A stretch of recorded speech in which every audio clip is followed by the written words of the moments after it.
That's the Brooker, that gratitude guy. Today's topic, I call this 1 in 20. I've talked about this over the years when I speak to groups and in different gatherings about something I noticed a long time ago. As you're assessing who you are and how responsible you are, how grateful you are, all the qualities that you bring to the table, how responsible are you to yourself? And how much do you accept responsibility for your own life? And when I say 1 in 20, this is what I mean. I had a friend recently say something to me. He said, "Hey, I think you ought to buy a book." I said, "Really? What's it about?" And he said, "Well, it's about this subject. I think it would really help you. And you might want to go on Amazon. You might want to pick it up. It might really help you." So I went ahead and got it the next day. And I told him about 2 or 3 days later, I said, "I got that book. I just started. And I think it's going to be good." And you know what's interesting? He says, "You know, you're the one guy. I can tell 20 people to buy that book, and you're the one guy that would go out and buy it."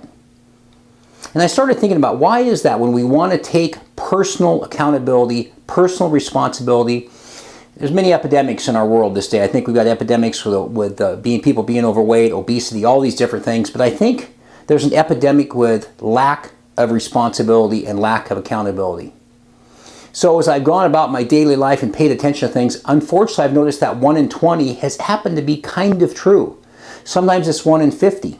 I'll send out a bunch of emails. How many people get back to me? I'll make a bunch of calls. How many people get back to me? So think about that for yourself.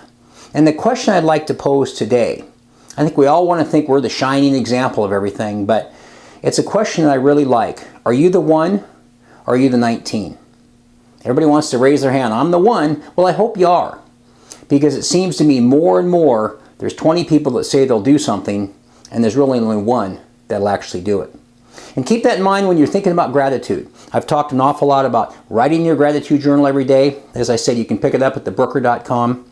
Calling people, telling them thankful, that you're grateful to have them as a friend, family member, co-worker, whatever it might be. Sending a text, leaving a voicemail, sending a card. All these wonderful ways we can communicate to people how much we're grateful for them in our lives. It makes a huge difference. I've noticed the more you give out, the more you get back. And that's not the intention for getting it, but I notice it's this incredible byproduct that the more you give, the more you get back. So think about that and ask yourself that question again. I'm going to repeat it. Are you the 1 or are you the 19? I hope you're the 1. Have a grateful day. We'll see you tomorrow.